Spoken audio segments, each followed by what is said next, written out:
अस्सलाम वालेकुम।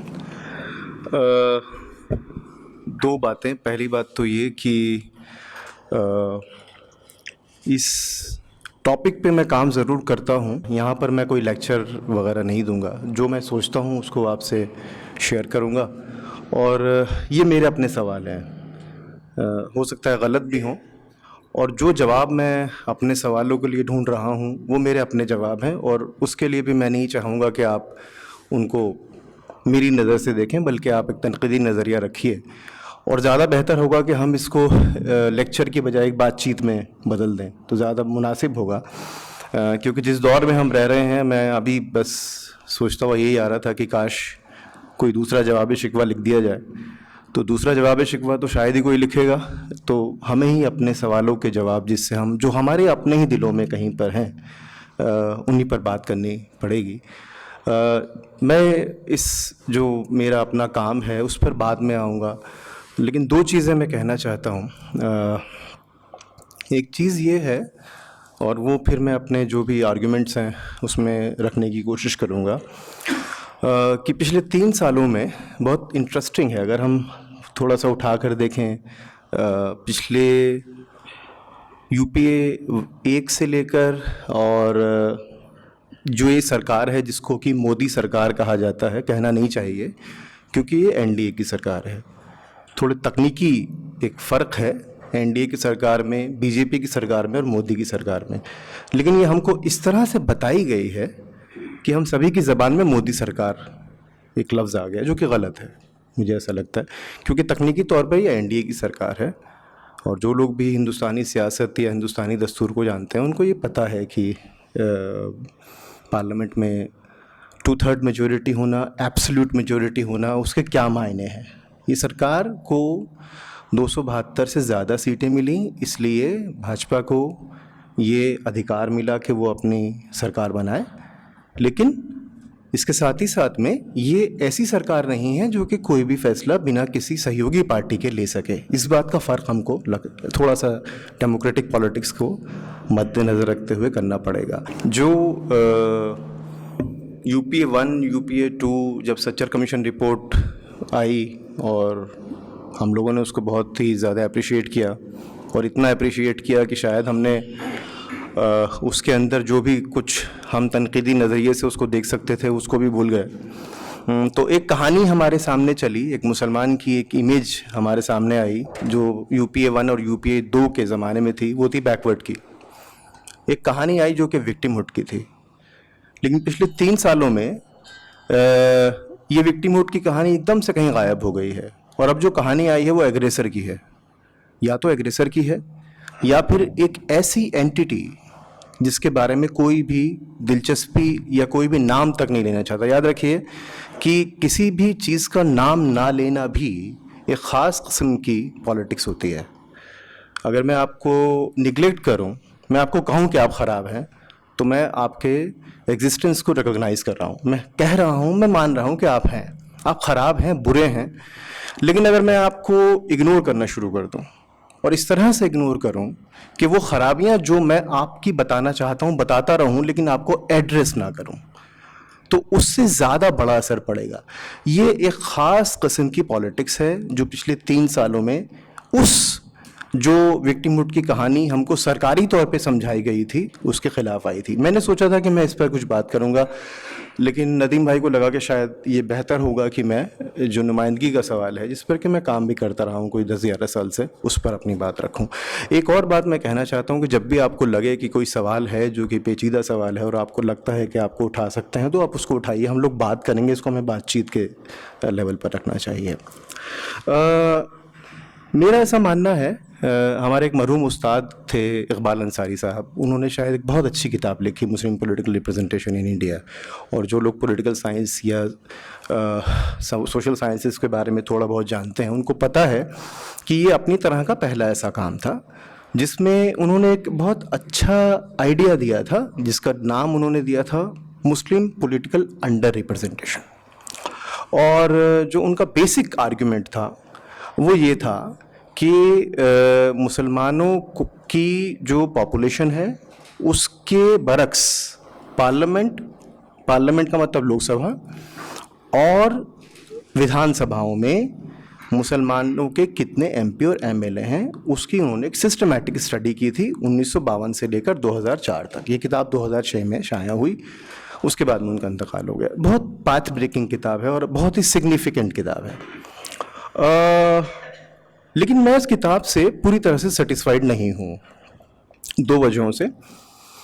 पहली वजह तो ये है कि जो इकबाल अंसारी साहब ये वर्ड यूज़ करते हैं मुस्लिम, तो वो उसको एक सिंगल एंटिटी के तौर पे इस्तेमाल करते हैं। उनको ऐसा लगता है कि सारे मुसलमान दरअसल एक ही हैं और उनकी नुमाइंदगी का सवाल जो है वो एक ही तरह से पूछा जा सकता है। मैं इस बात से कतई तौर पर मुत्तफिक नहीं हूँ और मेरा ऐसा मानना है कि दरअसल मुस्लिम प्लूरलिटी इस हिंदुस्तान में एक मुस्लिम कम्युनिटी नहीं है, बल्कि बहुत सारे अलग अलग किस्म की मुस्लिम कम्युनिटीज़ हैं और वो कब एक बनती हैं उसके बहुत सारे अलग अलग एस्पेक्ट्स हो सकते हैं। वो एक, मैं ये नहीं कह रहा हूँ कि वो एक नहीं बनती हैं, वो एक बनती हैं, लेकिन वो मोमेंट्स होते हैं, वो परमानेंटली एक नहीं होती हैं। रीजन के तौर पे, लैंग्वेज के तौर पे, क्लास के तौर पे वो सभी अलग अलग आइडेंटिटीज़ हैं जिसको कि हमको उनकी अपनी प्लूरलिटी के अंदर ही देखना चाहिए। तो पहली बात तो मैं उनसे इस बात में मुत्तफिक नहीं हूँ। एक दूसरी बात ये कि उन्होंने जो स्टडी की थी वो स्टडी लोकसभा और विधानसभा की थी। लोकसभा और विधानसभा ऐसी 2 जगहें हैं जहाँ पर कि पॉपुलर इलेक्शन होते हैं। हमारे डेमोक्रेसी में 2 तरह के इलेक्शन हैं। एक इलेक्शन वो इलेक्शन है जहाँ पर कि हम डायरेक्टली जाके वोट डालते हैं और लोगों को चुनते हैं। दूसरी तरह के ऐसे इलेक्शंस हैं जो कि इनडायरेक्ट हैं, जिसमें कि हमारा सीधा रिश्ता नहीं होता, जैसे राज्यसभा से हमारा कोई सीधा रिश्ता नहीं होता। या अगर मैं कहूँ कि इस मुल्क में कितने प्रेसिडेंट और वाइस प्रेसिडेंट इलेक्टेड पोस्ट हैं, वो भी डेमोक्रेटिक हैं, लेकिन उसमें हम कहीं नहीं होते, मतलब हम आम हिंदुस्तानी जो वोटर है उसमें वो कहीं पर नहीं होता है। तो हम सिर्फ लोकसभा और अगर लोकसभा और विधानसभाओं की बात करेंगे तो हम पॉपुलर इलेक्शन की बात कर रहे हैं, और पॉपुलर इलेक्शन में हम पा रहे हैं कि ये तो हमें पता है कि मुस्लिम कंसंट्रेशन कहीं पर एक जगह है नहीं।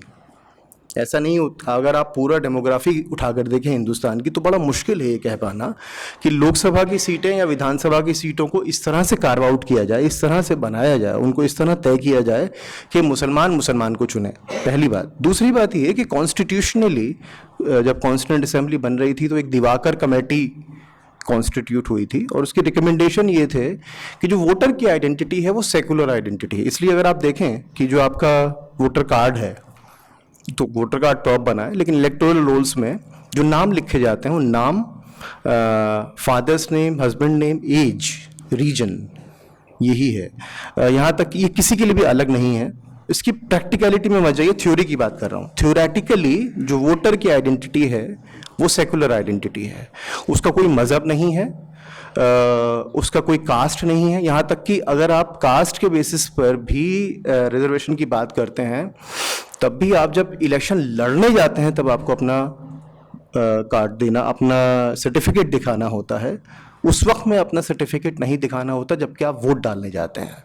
तो इसका मतलब ये हुआ कि जो चुना जाएगा रिजर्वेशन के सेंस में, उसकी कास्ट इंपॉर्टेंट होगी। और याद रखिए इसमें फ़र्क में बहुत ही इंपॉर्टेंट फ़र्क है कि जब हम कहते हैं शेड्यूल कास्ट और जब हम कहते हैं दलित, इसमें फ़र्क है। शेड्यूल कास्ट जो है वो एक एडमिनिस्ट्रेटिव कैटेगरी है और दलित एक पॉलिटिकल कैटेगरी है। और क्योंकि शेड्यूल कास्ट, शेड्यूल ट्राइब और इवन माइनॉरिटी, ये तीनों कैटेगरीज इम्परमानेंट हैं, फ्लूइड हैं, ये फिक्स्ड नहीं है। कोई भी ये नहीं कह सकता कि मैं परमानेंटली शेड्यूल कास्ट हूँ, क्योंकि शेड्यूल कास्ट कैटेगरी का मतलब उसके 4 चीज़ें हैं। कुछ कास्ट अंदर आती हैं, रिजर्वेशन का फ़ायदा लेती हैं, उनका एवेल्यूएशन होता है टेक्निकली, और उसके बाद उनको बाहर भी जाना होता है। इसलिए शेड्यूल कास्ट, शेड्यूल ट्राइब और माइनॉरिटी, ये ऐसी कैटेगरी हैं जिनको का सीधा रिश्ता, जो हमारी समाज में जो कैटेगरीज हैं उनके साथ में सीधा रिश्ता नहीं होता। पॉलिटिकली ये है, एक्चुअली प्रैक्टिकल सेंस में ये है, लेकिन थ्योरेटिकली ऐसा कोई रिश्ता है नहीं। तो इसलिए जब बात आती है लोकसभा या विधानसभाओं की, तब हमको ये याद रखना पड़ेगा कि यहाँ पर हम 2 बातें कह रहे हैं। हम ये कह रहे हैं कि अगर मुसलमानों को मौका दिया जाए तो वो सिर्फ मुसलमानों को चुनेंगे, ये हमारी स्ट्रॉन्ग एजम्पशन है, हालांकि ऐसा नहीं होता है। ये जिस वक्त में पाकिस्तान नहीं बना था, एक हम और मिस्टेक करते हैं, और ख़ास से आरएसएस वाले अक्सर इस बहुत ही गलत किस्म का आर्गुमेंट रखते हैं। और क्योंकि हम तकनीकी, सारी चीज़ें तकनीकी और बोरिंग हैं, याद रखिए, ये जो कुछ बातें मैं आपके सामने रखने की कोशिश कर रहा हूँ वो बहुत बोरिंग है और बहुत तकनीकी भी हैं। आरएसएस के लोग अक्सर एक आर्गुमेंट रखते हैं और वो ये कहते हैं कि दरअसल मुसलमान पाकिस्तान चाहते थे, और उस ज़माने में कि जो इलेक्शंस हैं उसमें भी आप देखिए, लेकिन वो इलेक्शन होते कैसे थे, कितने लोगों को वोट डालने का हक था? बहुत कम।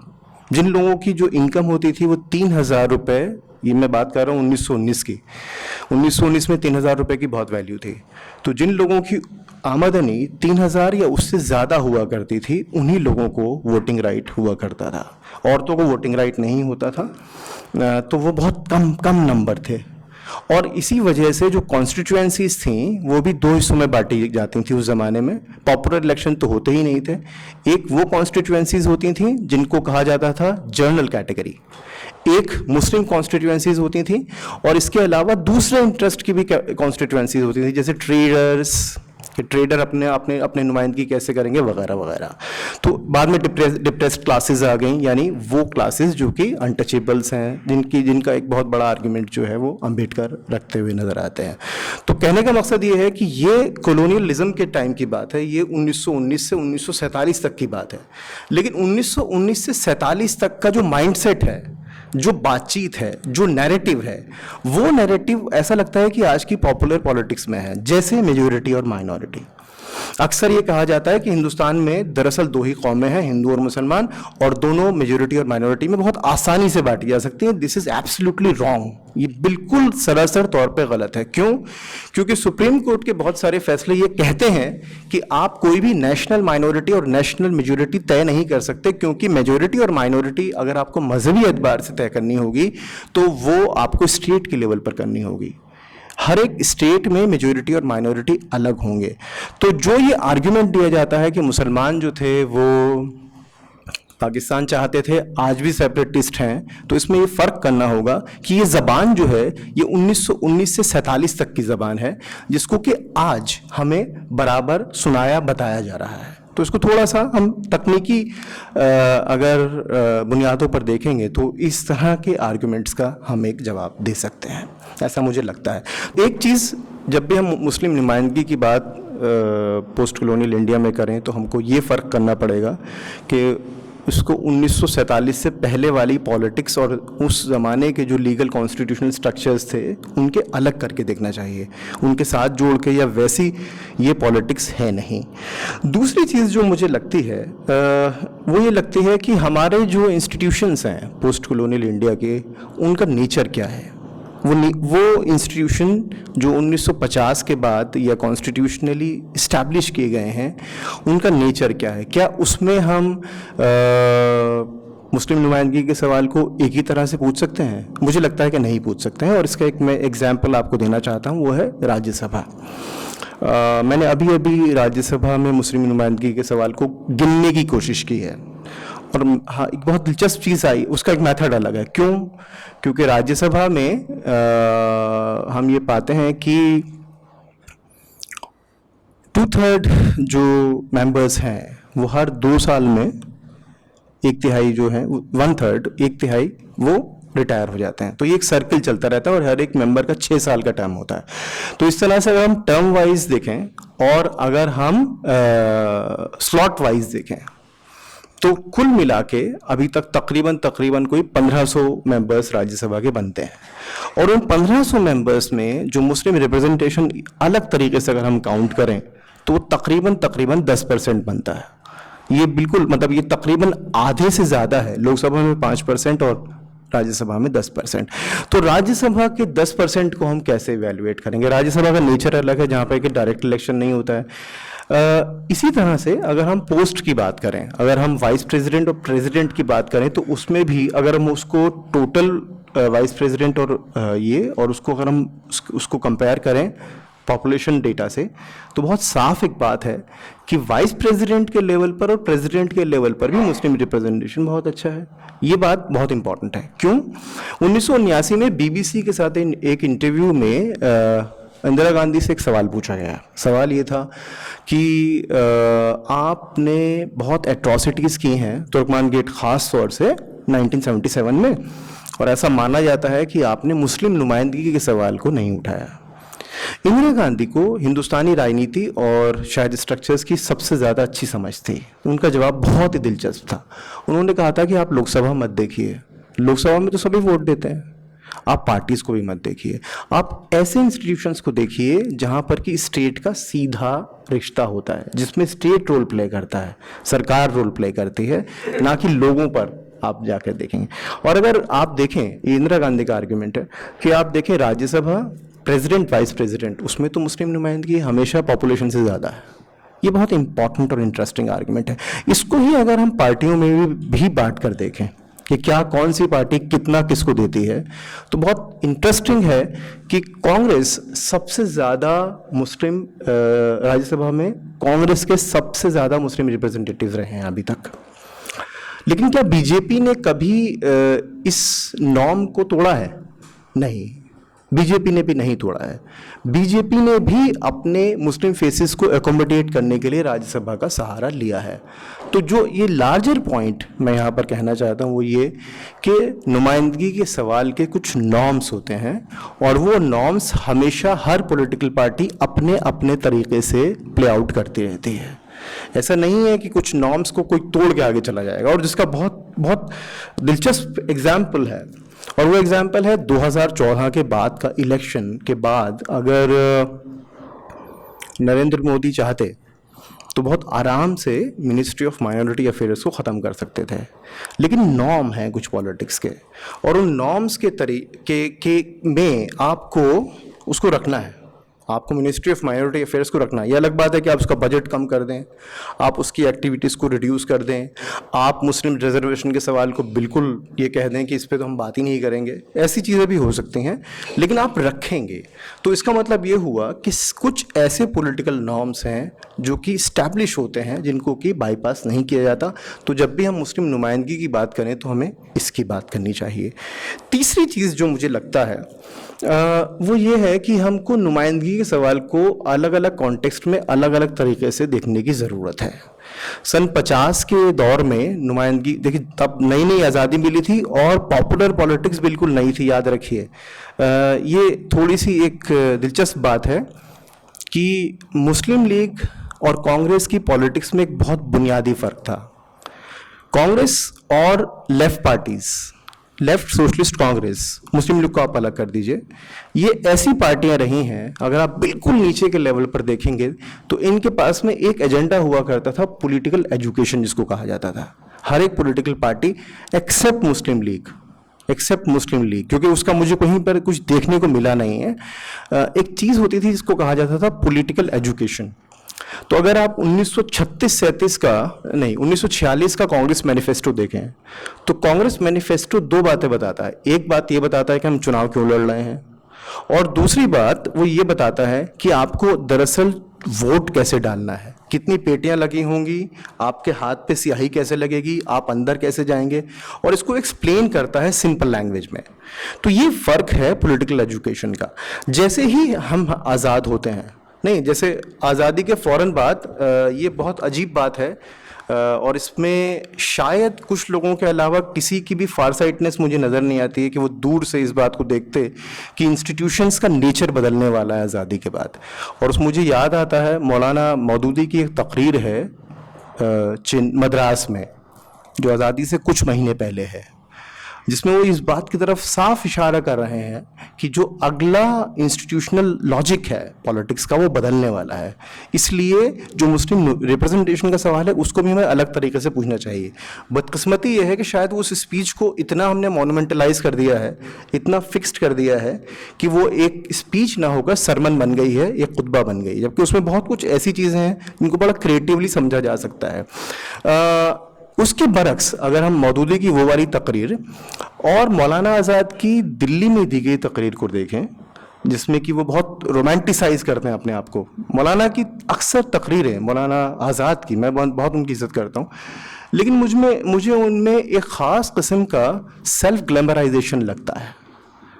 और ये सेल्फ ग्लैमराइजेशन उस स्पीच में जो जामा मस्जिद पे दी गई है उसमें बहुत नुमाया तौर पे आता है कि मैंने लिखना चाहा, तुमने मेरे हाथ काट दिए, और आज तुम जो हो तुम अपनी वजह से हो। ये तुम वाली बात जो है ये बहुत चुभती है, अखरती है। क्यों? क्योंकि जो तुम है जिसको एड्रेस कर रहे हैं मुसलमान को, अगर मैं बात करूं मद्रास प्रोविंस में उस वक्त में रहने वाले मुसलमानों की जो सदर्न इंडिया में रहते हैं, जिनका पार्टीशन से कोई लेना देना नहीं है, लेकिन जो नया स्टेट आता है वो उनको मुसलमान के तौर पे एड्रेस करता है और उनको बिल्कुल उसी तरह का ट्रीटमेंट देता है जैसा कि नॉर्थ में देता है, जिनकी कोई गलती नहीं है।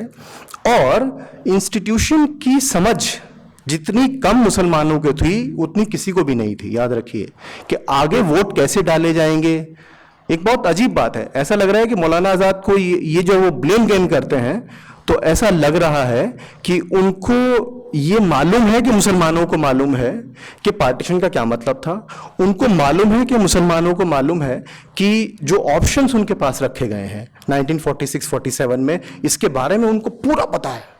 और वो जो डिसीजन ले रहे हैं वो पूरा सोचा समझा हुआ पॉलिटिकल डिसीजन है। ये बिल्कुल गलत है। क्यों गलत है? क्योंकि ये तो जिन्ना तक को नहीं मालूम था कि जो पॉलिटिकल इंस्टीट्यूशन 1947, 46 और 47 के नेगोशिएशन से बनेंगे वो कैसे होंगे। जब जिन्ना, गांधी और इतने जो कि अंग्रेजी में उस जमाने में सारी बातें होती थी, उन अंग्रेजीदार लोगों को नए कानून के बारे में मालूम नहीं था, तो हम कैसे उम्मीद कर रहे हैं कि जो एक आम मुसलमान था जो दिल्ली में उस समय में उस वक्त में था 1947 में, उसकी पॉलिटिकल एजुकेशन उसको इतना क्यों कैसे पता हो सकता है। एक दूसरी बात ये कि इलेक्शन कमीशन ने जब 1952 में चुनाव करवाए तो उन्होंने बहुत सारी फिल्में बनाई थी। ऐसा नहीं था कि लोगों को पता था और ऑटोमेटिकली वो जाके वोट डाल रहे थे। बहुत सारी फिल्में बनाई थी और उन फिल्मों का मतलब जो था, मकसद जो था, वो ये था कि लोगों को पॉलिटिकली एजुकेट किया जाए कि अब डेमोक्रेसी के क्या मायने हैं। तो एक तरफ तो हम जो मुसलमान को साजिश करने वाला बिल्कुल समझदार मान रहे हैं, और दूसरी तरफ हम ये पा रहे हैं कि इलेक्शन कमीशन हो या कोई भी पॉलिटिकल पार्टी वो उसको एजुकेट करने की कोशिश कर रही है। तो इसका मतलब कहीं पर एक बहुत बड़ा एनालिटिकल गैप है, कहीं पर एक बहुत बड़ी दूरी है जिसको कि ठीक से नहीं समझा गया है। और नुमाइंदगी का सवाल हमेशा सन 50 से लेकर आज तक इसी एक ही फॉर्म में पूछा जाता रहा है। ये मेरा तीसरा पॉइंट है। चौथी जो मैं कॉन्टेक्स्ट की बात कर रहा था, अगर ये सन 50 में पॉलिटिकल एजुकेशन एक बहुत बड़ा सवाल थी, तो सन 60 से 70 के ज़माने में जो मुस्लिम नुमाइंदगी का सवाल था उसका बिल्कुल अलग नेचर था। और ये मैं बात कर रहा हूँ सन 64 के बाद की। सन 1964 के अंदर एक बहुत बड़ी और बहुत ही 63-64, क्योंकि ये एक एग्जैक्ट डेट उसको इस तरह से पिन पॉइंट नहीं करना चाहिए, उसमें 2-3 बहुत ही दिलचस्प डेवलपमेंट हैं। एक डेवलपमेंट है नेहरू के बाद 61 के अंदर एक बहुत मैसिव दंगा होता है उड़ीसा, बिहार और ईस्टर्न इंडिया में, और उसके बाद में मुस्लिम मजलिस मुशावरात फॉर्म होती है। मुस्लिम मजलिस मुशावरात को सारी पार्टियां इंक्लूडिंग कांग्रेस एक सेपरेटिस्ट ऑर्गेनाइजेशन बताती है, और ऐसा डर अखबारों में आता है कि शायद अब मुल्क के दोबारा टुकड़े हो जाएंगे। लेकिन बहुत दिलचस्प है कि जैसे ही नेहरू की मौत से लेकर सन 67 तक के इलेक्शन तक आते आते एक नई नैरेटिव बनती है, और वो नैरेटिव क्या है, उसमें नुमाइंदगी का सवाल अलग किस्म से पूछा जा रहा है, और वो है एंटी कांग्रेसिज्म। तो अगर 50 के दौर में पॉलिटिकल एजुकेशन मुसलमानों की नुमाइंदगी के सवाल से जुड़ी हुई थी, तो 60 में एंटी कांग्रेसिज्म बहुत पावरफुल आर्ग्यूमेंट था जिसको जो निकल कर आया। और दिलचस्प बात यह है कि मुस्लिम मजलिस मुशावरात ने जनसंघ का भी समर्थन किया। जनसंघ के भी 2-3 कैंडिडेटों ने सिलेक्टिव कैंडिडेट अलग अलग लड़ाए थे 67 के चुनाव में, यूपी में ख़ास तौर से, जहां पर कि ये उम्मीद थी कि कांग्रेस को कैसे हराया जा सकता है। तो मुस्लिम मजलिस मुशावरात ने उस वक्त में जनसंघ के कई कैंडिडेट्स को सपोर्ट किया था। और इसका मतलब ये है बहुत साफ कि जो पॉलिटिक्स होती है वो कॉन्टेक्सचुअल होती है। पॉलिटिक्स जो है, पॉलिटिक्स में कुछ उल्टा सीधा नहीं होता, बल्कि पॉलिटिक्स जो है वो एक ख़ास वक्त में अपने आप को आर्टिकुलेट करती है, ऑर्गेनाइज करती है। 70-80 के ज़माने में मुस्लिम नुमाइंदगी का सवाल बिल्कुल अलग तरीके से पूछा गया। 19 अगर मैं कहूँ कि एक नई चीज़ आई, हालांकि ये चीज़ 67 में ही शुरू हो गई थी, 67-68 में, जिसको कहा जाता है फतवा, पॉलिटिकल फतवा। कोई बता सकता है कि पहला फतवा किसने दिया था? हालांकि ये गलत है, फतवा वर्ड ही गलत है, लेकिन किसने दिया था पॉलिटिकल फतवा? जैसे ही हम नाम लेते हैं तो बुखारी साहब, नहीं, बुखारी साहब तो पैदा भी नहीं हुए थे पॉलिटिकली, उनकी पॉलिटिकल पैदाइश बाद में हुई है। नहीं, उनके अब्बा की ही बात कर रहा हूँ, उनकी पॉलिटिकल पैदाइश सन 74 में हुई है, ये उससे पहले आ गई थी ज़बान फतवे की। ये भी 67-68 के इलेक्शन की बात है, जब मुशावरात ने ये सब किया और एंटी कांग्रेसिज्म के नाम पर जनसंघ और दूसरी पार्टियां एक साथ आने लगी, मुस्लिम मजलिसी भी उस कोalition का हिस्सा थी, तब इंदिरा गांधी ने देवबंद को अप्रोच किया था और पहली बार देवबंद ने एक स्टेटमेंट जारी किया था कि मुसलमानों के लिए बेहतर होगा कि वो कांग्रेस को वोट दें, और जिसको मीडिया ने पहली बार फतवा कहा था कि पॉलिटिकल फतवा आ गया। वही जबान अब्दुल्ला बुखारी ने बोलनी शुरू की 75, 74 में, 73 में उन्होंने एक स्टेटमेंट जारी किया था नसबंदी के सपोर्ट में, जिसको कि फतवा कहकर फिल्म डिवीज़न ने एक फिल्म भी बनाई थी उसके ऊपर, जिसको कि कहा गया था कि ये फतवा है।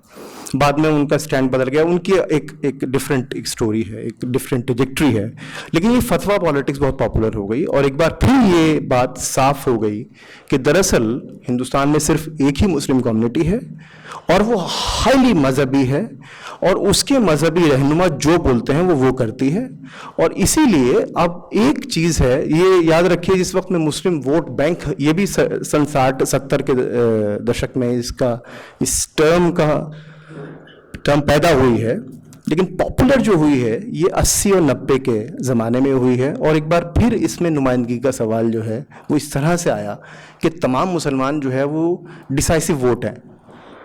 इसीलिए अभी जो असम का इलेक्शन हुआ उसमें आरएसएस ने ये कहा, और जो बहुत ही दिलचस्प भी है, ख़तरनाक भी है, और मुझे लगता है कि गलत तरीके से हम उसको ले भी रहे हैं, कि हम बिना मुस्लिम वोट के सरकार बना सकते हैं। अब ये आरएसएस ने आज से नहीं कहा है, जिस वक्त में आडवाणी जी अपनी रथ यात्रा चला रहे थे 80s में, 89-90 के फेज़ में, तब भी उनका यही आर्ग्यूमेंट था कि अगर हमें 80% वोट मिल जाए, 20% की हमें ज़रूरत नहीं है, जो माइनॉरिटी का वोट है उसकी नहीं ज़रूरत है, तो हम सरकार बना लेंगे। और अब ऐसा लगता है कि उसी आर्ग्यूमेंट के कई अलग अलग फॉर्म आज यूपी इलेक्शन हो, आसाम इलेक्शन हो, जो हमें बताए जाते हैं।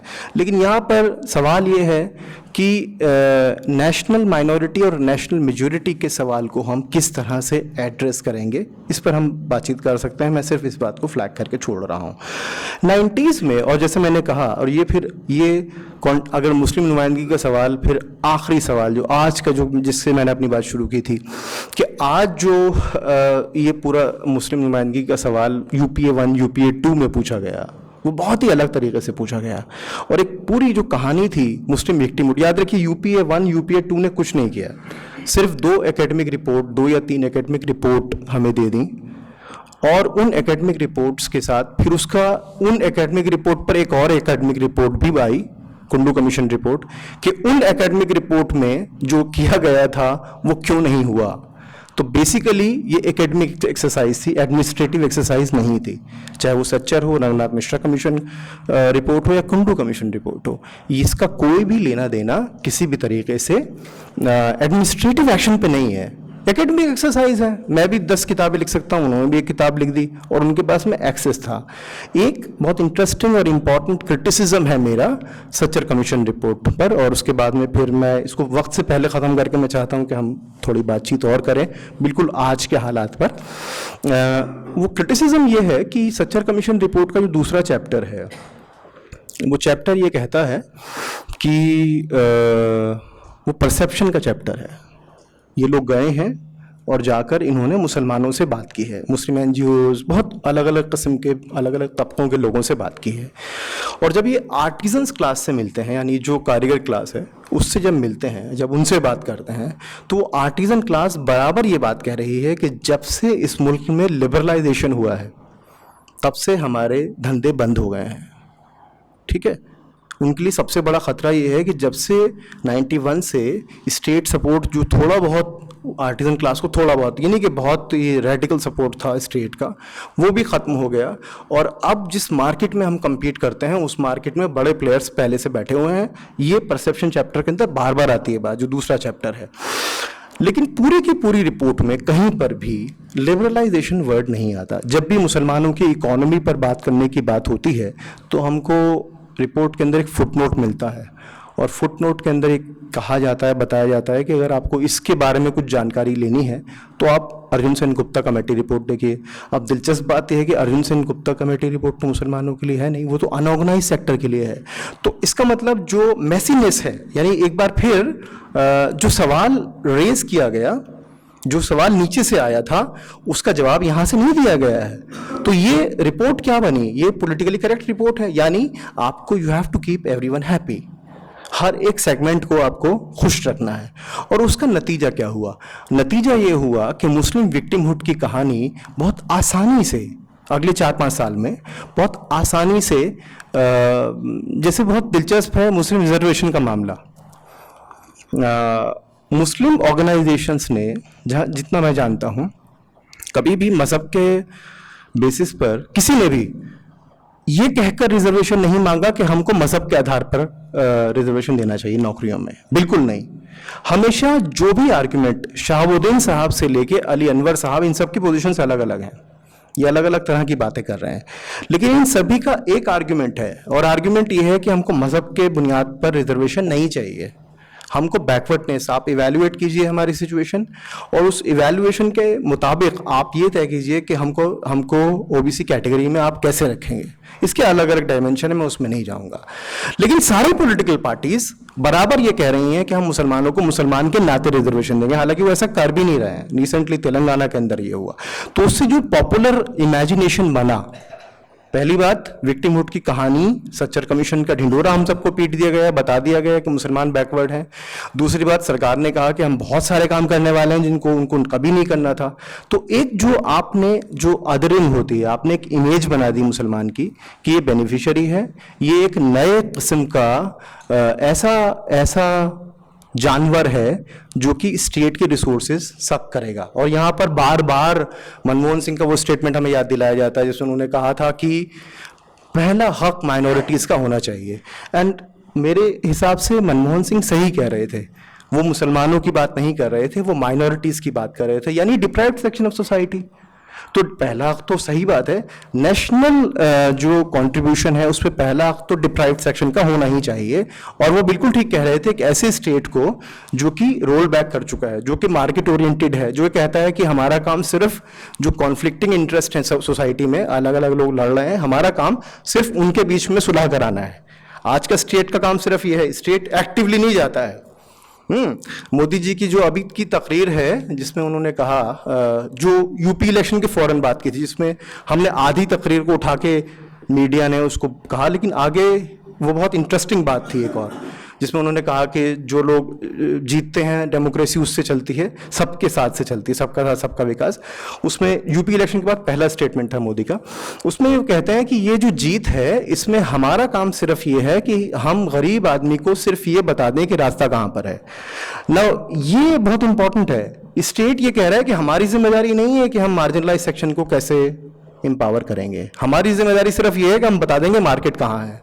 तो इसका मतलब ये कि अपनी रिस्पॉन्सिबिलिटी से भागना सरकार का, ये डायरेक्टिव, ये सीधा सा एंटी कॉन्स्टिट्यूशनल भी है, लेकिन क्योंकि हम सिर्फ सबका साथ सबका विकास और उन सब चीज़ों में उलझे रहते हैं, इस तरह की बातचीत जो है वो नहीं आती है। तो अब आज जो सबसे लास्ट ये है, वो इस फेज में नुमाइंदगी का सवाल यूपी के बाद या जो भी स्टेट इलेक्शंस हुए हैं उसके बाद मुस्लिम नुमाइंदगी का सवाल कैसे रखा गया है।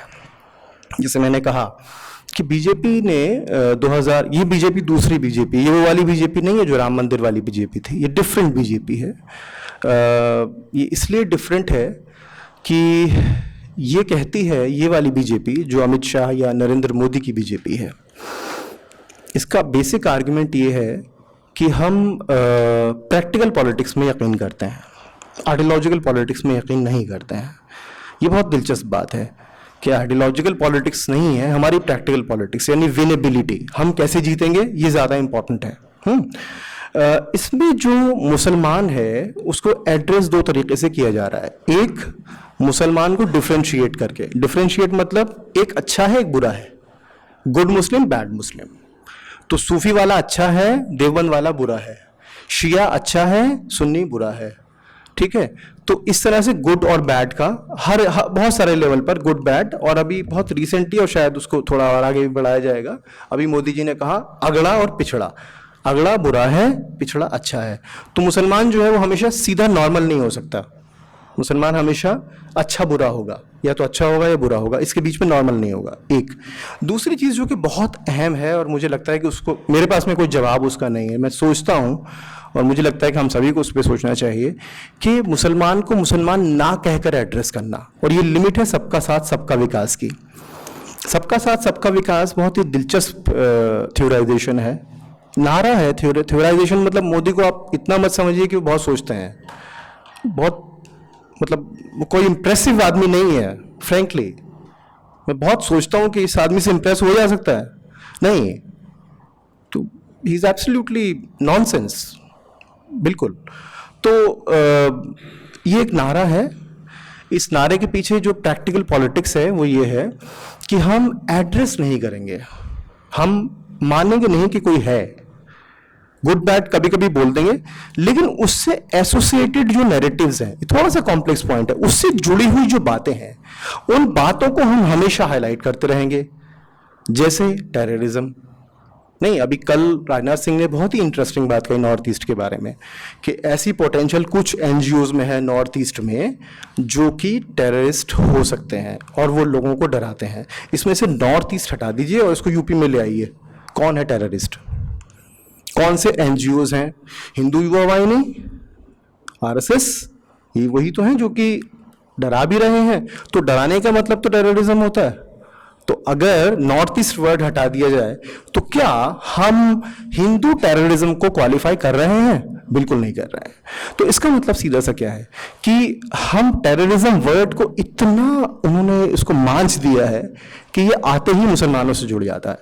इसी तरीके से गाय, अब इस पे आप ढेरों बातें कर लीजिए कि गाय के सवाल पर ये खाते हैं वो नहीं खाते, ये वाले इसमें ये चमड़ा ये उतारते हैं वगैरह वगैरह, इधर ये करते हैं वो करते हैं, कोई नहीं सुनता। क्योंकि जब नैरेटिव आप बना देते हैं तो वो बहुत पुराना नैरेटिव है। जो पहला सेंटेंस होता था ना, या कोई भी आप ऐसे उठाकर देखिए आज़ादी से पहले का, तो उसमें एक बात होती थी, हिंदू गाय की पूजा करते हैं, मुसलमान गाय खाते हैं, ठीक है। 27 स्टेट्स में तो बैन है, कैसे खाते हैं पता नहीं, लेकिन एनीवे, तो जो एसोसिएटेड चीज़ें आरएसएस लगातार प्रोपेगेट करती रही है मुसलमानों के खिलाफ, हम उसको इस तरह से करेंगे कि जैसे वो नेशनल इंटरेस्ट की चीज़ें हैं। अब सवाल ये आता है कि अगर ऐसा हो रहा है तो दूसरी पॉलिटिकल पार्टीज क्या कर रही हैं? बीजेपी तो कर ही रही है, बीजेपी तो विनेबिलिटी के लिए कुछ भी करेगी इस वक्त, लेकिन दूसरी पॉलिटिकल पार्टीज क्या कर रही हैं? दूसरी पॉलिटिकल पार्टीज एक्चुअली फेल हो गई इस बात को इस तरह से रखने के लिए कि हिंदुस्तानी मुसलमान का सवाल, उसके बैकवर्डनेस का सवाल नेशनल इशू है, नेशनल कंसर्न है। किसी ने भी नहीं कहा ये तो मुसलमानों का कंसर्न है, ये मुसलमानों का कंसर्न नहीं है। जैसे शेड्यूल कास्ट और शेड्यूल ट्राइब की जब हम बात करते हैं, वो हम सबका कंसर्न है, क्योंकि ऐसे सोसाइटी हम रह रहे हैं, कॉन्स्टिट्यूशनली ये स्टेट का एक जिसे कहा जाता है जिम्मेदारी है कि वो सबको एकोमोडेट करे। तो वो एकोमोडेशन को आप इग्नोर करेंगे ये कहते हुए कि दरअसल डिप्राइव्ड सेक्शन के इश्यूज तो उसी सेक्शन के होते हैं, नहीं, वो तो पूरे हिंदुस्तान के इश्यूज हैं। तो इसलिए रिजर्वेशन चैरिटी बन जाता है, मुसलमान की बात करना कॉम्युनलिज्म बन जाता है, औरत की बात करना सोफिस्टिकेशन बन जाता है। लेकिन ये तो गलत है, क्योंकि अगर हमको हमारा कॉन्स्टिट्यूशन अगर हमको ये कहता है कि हमको ऐसा समाज बनाना है जिस समाज में बराबरी भी हो और सभी अपने आप को अपनी पूरी पोटेंशियल के साथ डेवलप कर सकें, तो ये तो सबकी जिम्मेदारी है और ये सभी नेशनल इश्यूज हैं। अब अगर नेशनल इश्यूज सरहद की हिफाजत करना हो सकता है तो नेशनल इशू औरत की हिफाजत करना भी हो सकता है। अनफॉर्चुनेटली हम उसके ऊपर सोचते नहीं हैं।